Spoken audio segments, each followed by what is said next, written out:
नहीं हुआ। बस क्या हुआ, जो विलियन इसमें भरा था वो एक भौतिक अवस्था से दूसरी भौतिक अवस्था में कन्वर्ट हो गया। केमिस्ट्री को सिर्फ और सिर्फ 7 मिनट के अंदर सीख सके। हेलो एवरीवन, कैसे हैं आप सब? मैं आशा करता हूं आप सभी हमेशा की तरह बढ़िया होंगे और मजे में होंगे। तो एक बार फिर से मैं गुमनाम सर और आप सभी का बहुत बहुत स्वागत है आपके अपने चैनल गुमनाम केमिस्ट्री शायर में। तो जैसे कि बेटा हमने आपको यहां पर हमेशा से केमिस्ट्री को सिखाने का प्रयास किया और कोशिश की है कि जो भी बंदा हमसे आकर जुड़ता है वो केमिस्ट्री को रटना और पढ़ना बंद कर क्या कर सके, सीखना शुरू कर सके। ठीक है, तो बेटा अपने उसी प्रयास को आगे बढ़ाते हुए मैंने अपने चैनल पर एक सीक्वेंस बनाया था। मैंने बोला था कि हर वीडियो सिर्फ और सिर्फ अपने चैनल पर 7 मिनट का होने वाला है। 7 मिनट में हम क्लास 9, 10, 11, 12 सबकी पढ़ाई करने वाले हैं और हर टॉपिक सिर्फ और सिर्फ 7 मिनट में सीखने वाले हैं। यह चीज मैंने आपसे बोली थी। तो अगर आप 7 मिनट के अंदर सीखना चाहते हैं तो यार वीडियो को अंत तक देख लेना अगर चैनल पर पहली बार आए हो। और बाद में मैं आपसे नहीं कहूंगा यार कि चैनल को सब्सक्राइब करो, ये करो, वो करो, कुछ नहीं करना है।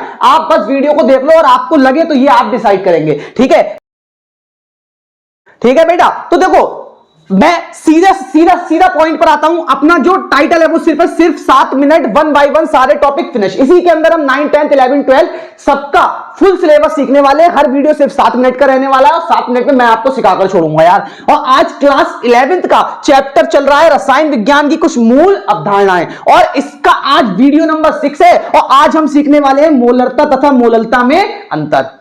ठीक है, मोलरता तथा मोललता में अंतर। तो क्या आप अंतर सीखने के लिए तैयार हैं? अगर तैयार हैं तो बस चैनल पर बने रहिएगा, अभी मैं आपको अंतर सिखाता हूं। तो बेटा क्या तैयार हैं आप 7 मिनट में अंतर को सीखने के लिए? तो चलिए मैं आपको फटाफट से अंतर सिखाता हूं। किसकी मदद से? विद अपने तकिया। तो देखिए भाई, क्या किया अपने जादुई तकिए ने? अपने जादुई तकिए ने सिर्फ हमारी कर दी मदद, क्योंकि उसे क्या आता है? उसे आती है केमिस्ट्री और उसने हमें मोलरता और मोललता में अंतर बता दिया। अब बस हमें इस पर एक्सप्लेनेशन करना है और हमें सीखना है मोलरता और मोललता में अंतर क्या होता है। जिन्होंने अभी तक मोलरता और मोललता को नहीं पढ़ा है पहले जाकर उसके वीडियो पढ़ लो, तभी इसमें चैंपियन बन सकते हो। नहीं तो क्या रहेगा, सीख जाओगे लेकिन फिर भी मन में एक अधूरापन सा रहेगा, दिमाग में कहीं ना कहीं सोच विचार जो है ना वो अधूरा सा लगेगा। देखो भाई सिंपल सा सीधे पॉइंट पर आते हैं। मोलरता और मोललता में अंतर। देखो पहला अंतर क्या होता है, इसमें आयतन की आवश्यकता होती है, क्योंकि आपने पढ़ी होगी मोलरता क्या होती है? 1 लीटर आयतन में उपस्थित विलय के मोलों की संख्या को विलयन की मोलरता कहते हैं। तो आयतन था ना वहां पर 1 लीटर आयतन में उपस्थित, तो मोलरता किसमें निकाली आती है? आयतन में निकाली आती है। इसमें विलायक के किलोग्राम में भार की आवश्यकता होती है। कैसे इसकी डेफिनेशन क्या होती है?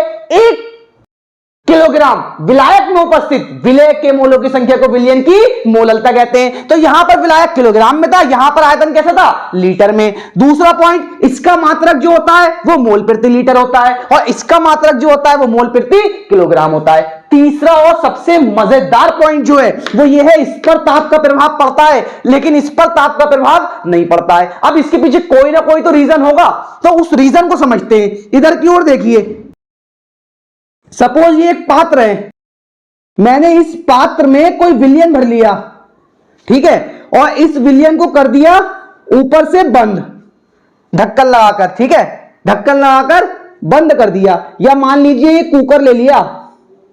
क्या ले लिया बेटा? कुकर ले लिया, कुकर, और कुकर को ढक्कन लगाकर कर दिया बंद। अब मैंने इसके नीचे लगा दी क्या? इसके नीचे लगा दी आग। क्यों लगाई है? क्योंकि हमें ताप का प्रभाव चेक करना है। तो हमने इसे ताप दिया। जैसे ही हमने इसको ताप दिया, अब क्या होगा ध्यान समझिएगा, हमने इसको ताप दिया तो मोलरता कैसे निकलती है? मोलरता बेटा निकाली जाती है आपकी आयतन में। कैसे निकाली जाती है मोलरता? आयतन में।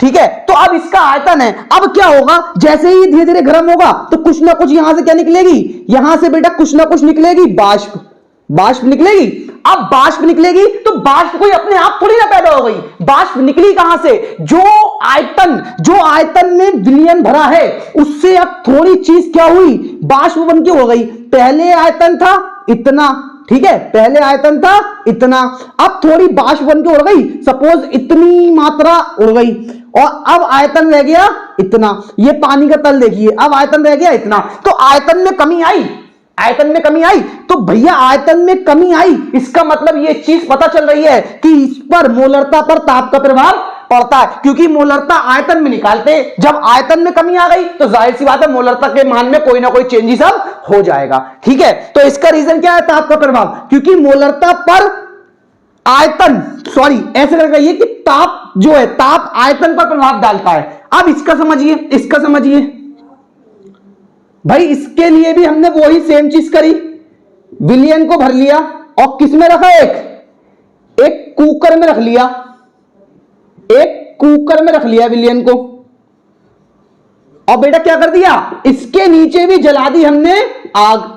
क्यों, क्योंकि देना है भैया इसे हमें ताप। अब जैसे ही आपने इसे गर्म करा, अब इसमें कोई आयतन का सीन नहीं होता है, अब यहां से भी थोड़ी बहुत बाष्प निकलेगी, थोड़ी बहुत बाष्प निकलेगी, ऊपर की ओर जाएगी गर्म होते ही, तो यहां पर भी आयतन में क्या होगी, कमी होगी, कमी होगी, आयतन में कमी हुई। लेकिन यहां पर जो विलायक है, वो विलायक लिया कैसे जाता है, वो विलायक लिया जा रहा है किलोग्राम में। सपोज इसका भार 1 किलोग्राम था, सपोज इसका भार 1 किलोग्राम था, अब बाष्प बन के थोड़ी ऊपर जाके सतह पर चिपक गई, तो क्या इसके वेट में कोई परिवर्तन हुआ होगा, नहीं हुआ। बस क्या हुआ, जो विलियन इसमें भरा था वो एक भौतिक अवस्था से दूसरी भौतिक अवस्था में कन्वर्ट हो गया, लेकिन यहां पर कोई भी चेंजेस नहीं हुआ, ना इसमें कमी आई ना इसमें बढ़ोतरी हुई। बस वो क्या हुआ, द्रव अवस्था से बाष्प अवस्था में तब्दील हो गया, लेकिन आप अगर उसका वेट करेंगे तो उतना ही रहेगा।